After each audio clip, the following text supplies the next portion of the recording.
दोस्तों नमस्कार।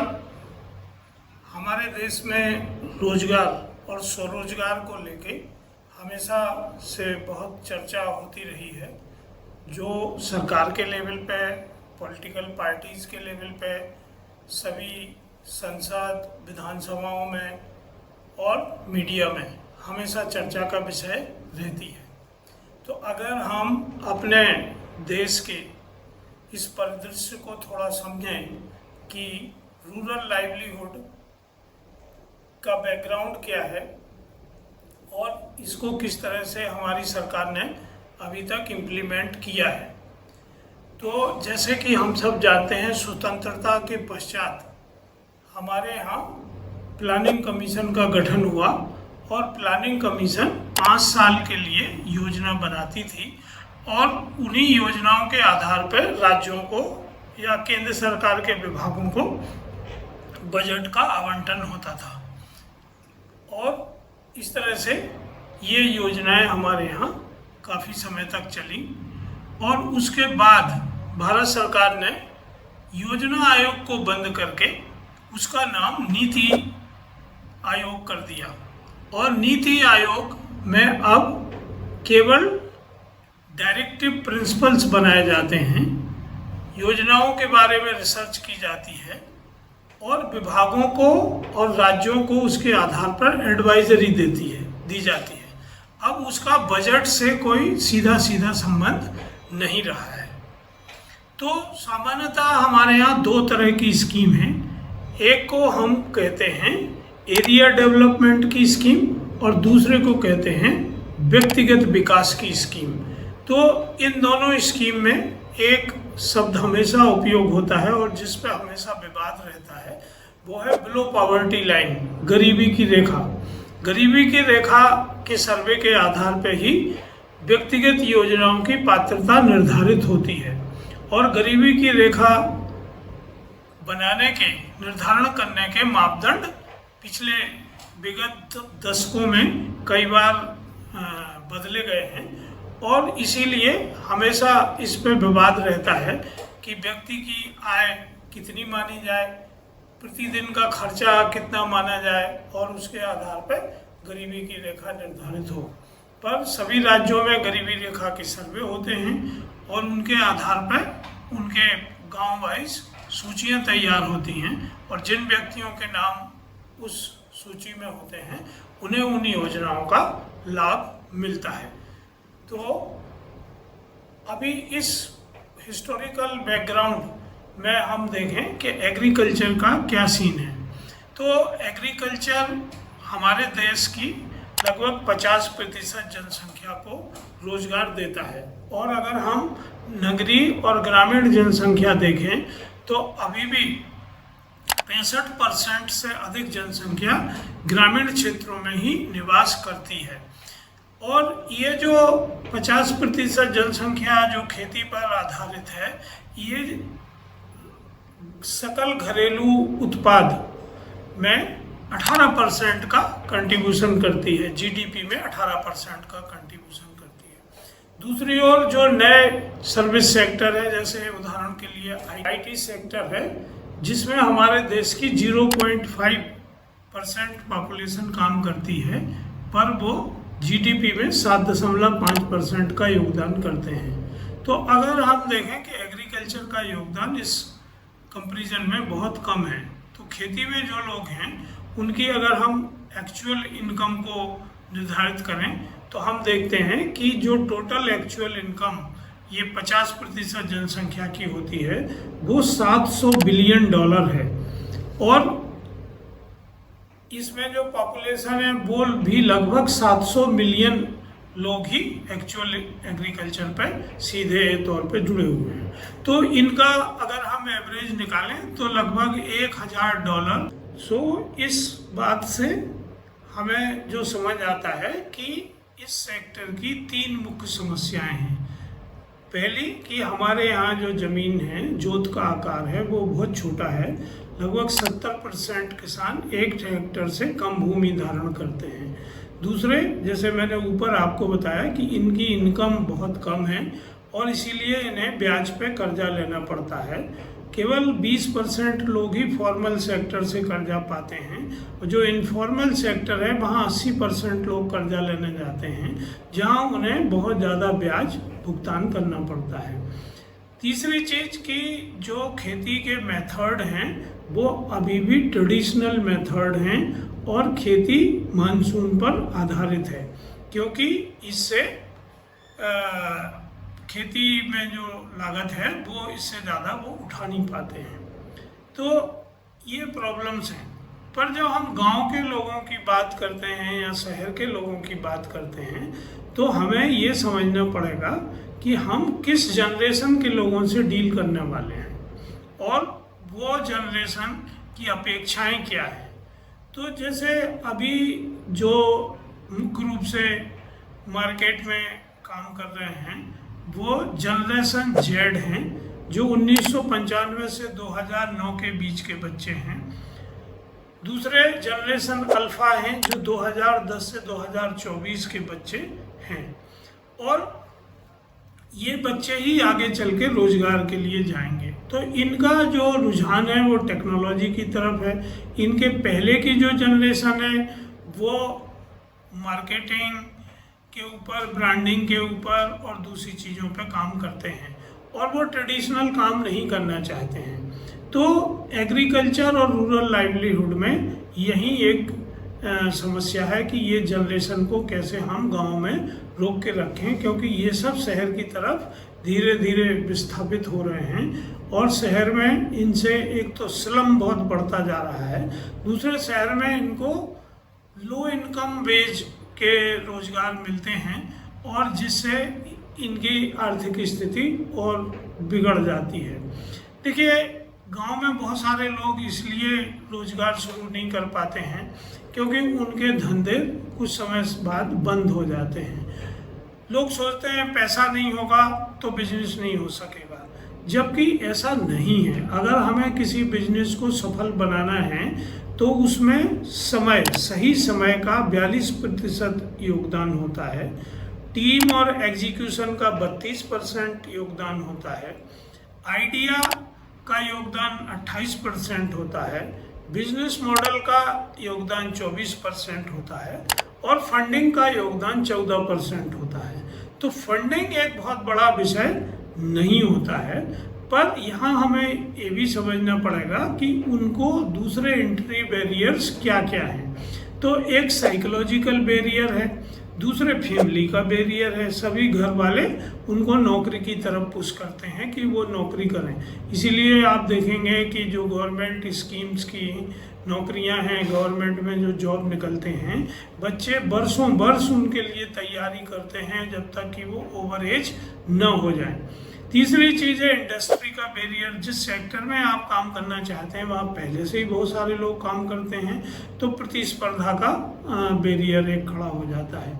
और लास्ट में होता है स्टैट्यूटरी बैरियर, क्योंकि हर चीज़ में हमारे यहाँ कानून है, लाइसेंस लेना पड़ते हैं, परमिशन लेना पड़ती है और अलग अलग कंप्लाइंसेस करना पड़ते हैं, जो नए लोगों के लिए बहुत खर्चीले और समझ में ना आने वाले विषय होते हैं। उन्हें कंसल्टेंट लगाना पड़ते हैं, उनको फीस देना पड़ती है, जैसे सीए है, कंपनी सेक्रेटरी है वगैरह।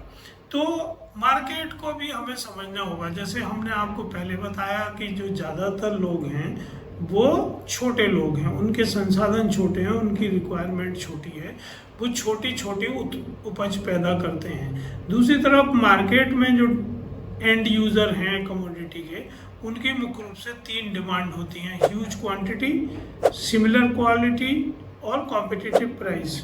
अब वो ये 3 कंडीशन पूरी नहीं कर पाते हैं तो उनको दिक्कत होती है मार्केट में अपनी सप्लाई को सस्टेन करने में।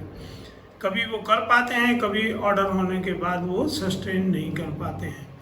इसी तरह उनके फाइनेंशियल ट्रेनिंग नहीं होती है, उनको जो बिजनेस चलाने के लिए बेसिक जानकारी है, जैसे ब्रेक इवन क्या है, डेट टू इक्विटी रेशो क्या है, आरओआई ऑन इन्वेस्टमेंट क्या है, प्रॉफिट एंड लॉसेस क्या हैं, पैट क्या है, प्रॉफिट आफ्टर टैक्स, और एबिटा मार्जिन क्या है, earnings before interest, tax, depreciation and amortisation, ये कठिन चीज़ें होती हैं और गांव का जो इंटरप्रेन्योर है वो ये सब चीज़ें नहीं समझ पाता है। पर हमें एक चीज़ यहाँ ध्यान में रखना होगी कि जो पॉपुलेशन है वो केवल खरीदार नहीं है और वो केवल उत्पादक भी नहीं है, बहुत सारी चीज़ें वो मार्केट से खरीदते भी हैं, कंज्यूमर भी हैं। तो अगर हम अपने मध्य प्रदेश की बात करें तो मध्य प्रदेश में जो टोटल स्वसहायता समूह हैं महिलाओं के, वो लगभग 20,659 समूह हैं और अगर हम 12 लोग हर समूह में सदस्य माने तो लगभग 54 लाख लोग इसके सदस्य हैं। अब ये 54 लाख जो सदस्य हैं ये कुछ खरीदते भी हैं, तो अगर ये ग्रुप बाइंग करें, समूह में खरीदारी करें, तो बहुत सारे प्रोडक्ट ये खुद बना के सप्लाई कर सकते हैं एक दूसरे को, और बहुत सारे जब ये मार्केट से खरीदते हैं तो अच्छी बार्गेनिंग कर खरीद सकते हैं। इसी तरह जब ये बेचने जाते हैं तो अगर अपने प्रोडक्ट को एक जैसा बना के same package of practice use करके बेचें तो वॉल्यूम बढ़ जाएगा और उनकी बार्गेनिंग पावर बढ़ जाएगी। इससे ये पैसा कमा सकते हैं। जैसे उदाहरण के लिए अगर हम एग्रीकल्चर इनपुट की बात करें तो ये जो परिवार हैं, इन परिवारों के पास जो ज़मीन है वो उसमें लगभग 16,153 करोड़ का एग्री इनपुट हर साल खरीदते हैं।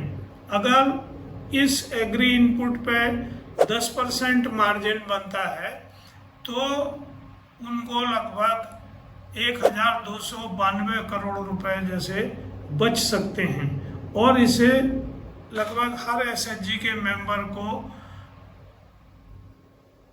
29,000 रुपए की बचत केवल इनपुट खरीदने पे हो सकती है, जो एक एग्जाम्पल है। इसको आप दूसरी चीज़ों में भी यूज कर सकते हैं। तो हमें ग्रामीण जो जनसंख्या है उसको ग्रामीण उपभोक्ता के तौर पे भी देखने की ज़रूरत है। आगे इसमें जो दूसरी चीज़ें हैं उसको अगर हम देखें तो हम पाते हैं कि जो अगर हम जो भारत सरकार की स्कीम है state level rural livelihood mission हर राज्य में बना हुआ है, और अगर हम इसमें मध्य प्रदेश की बात करें तो मध्य प्रदेश के डेटा ये बताते हैं कि 2015-16 में लगभग 37% लोग गरीबी रेखा में थे, जो 2019-21 में घट के 21% बच गए हैं। बाकी लोग गरीबी रेखा के बाहर चले गए हैं। तो जो ये नए स्वसहायता समूह बनाए हैं इनके क्लस्टर लेवल के फाउंडेशन है जो 1,356 है, विलेज लेवल के ऑर्गेनाइजेशन है जो 22,436 हैं, सेल्फ हेल्प ग्रुप हैं जो 4,84,696 हैं। इनके जो मेंबर हैं वो करीब 52 लाख मेंबर इसमें सदस्य हैं, और इनको बैंकों से लोन मिलता है जो बहुत बड़ी राशि है। इनको लगभग 10 लाख करोड़ बैंकों से मिला है। तो अगर इसी पैसे का ये उपयोग करके अपने बिजनेस को व्यवस्थित करते हैं तो न केवल ये अपने लिए लाइवलीहुड क्रिएट कर सकते हैं बल्कि ये दूसरे लोगों के लिए भी एक सुविधा अपने यहाँ क्रिएट कर सकते हैं। और आपको मैंने एग्रीकल्चर का एक उदाहरण दिया जहाँ एग्रीकल्चर इनपुट पे ये लोग पैसा बना सकते हैं अगर ये ग्रुप में खरीदी करते हैं, एडवांस बुकिंग करते हैं, और इनके जो परिवार के लोग हैं वो भी इसमें रोजगार पा सकते हैं। तो हमें ट्रेडिशनल रोजगार से हटके नए तरीके की अपॉर्चुनिटी को खोजना पड़ेगा। गांव में जो उनकी खुद की समस्याएं हैं उन समस्याओं पर ध्यान केंद्रित करना होगा, और तभी हम रोजगार के अवसर तलाश सकते हैं। अगर हम ये कोशिश करते हैं कि ये गांव में कुछ पैदा करें और वो मटेरियल शहर में बेचें, तो वो संभव नहीं होता है, क्योंकि शहर के लोग क्वालिटी चाहिए, उनको ब्रांडिंग चाहिए, उनको अच्छी पैकिंग चाहिए और प्राइस भी उन्हें रीजनेबल चाहिए। ये सब चीज़ें स्वसहायता समूह के लोग नहीं कर पाते हैं शुरू में, और जो दूसरे रूरल एंटरप्रेन्योर्स हैं वो भी नहीं कर पाते हैं। तो बजाय उन्हें शहरी बाजार में जाने के ग्रामीण मार्केटों में ही जाना चाहिए।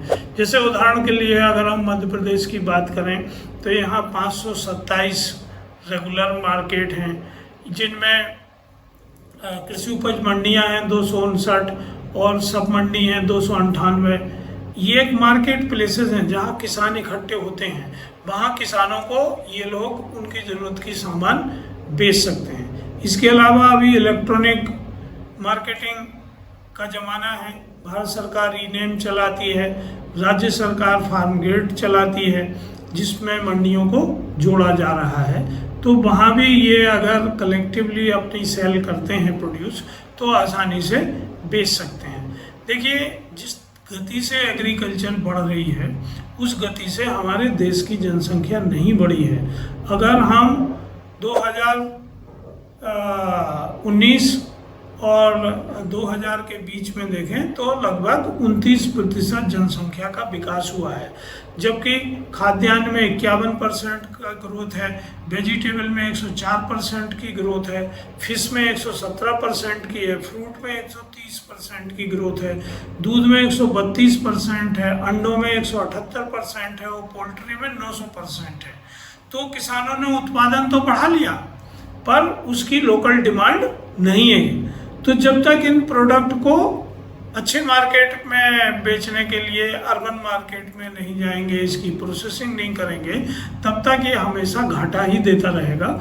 और आप अखबारों में हमेशा पढ़ते रहेंगे कि कभी किसान आलू फेंक रहा है, कभी लहसुन, कभी प्याज फेंक रहा है। दूसरी तरफ कभी उपभोक्ताओं को बहुत अधिक मार्केट में दाम चुकाना पड़ते हैं। तो जो लोग रूरल लाइवलीहुड पर काम कर रहे हैं, उन्हें ये बात समझना पड़ेगी कि वो ये समझे कि नई अपॉर्चुनिटी मार्केट क्या क्रिएट कर रहा है और उसमें लाइवलीहुड के अवसर तलाशें। Don't forget to like and subscribe.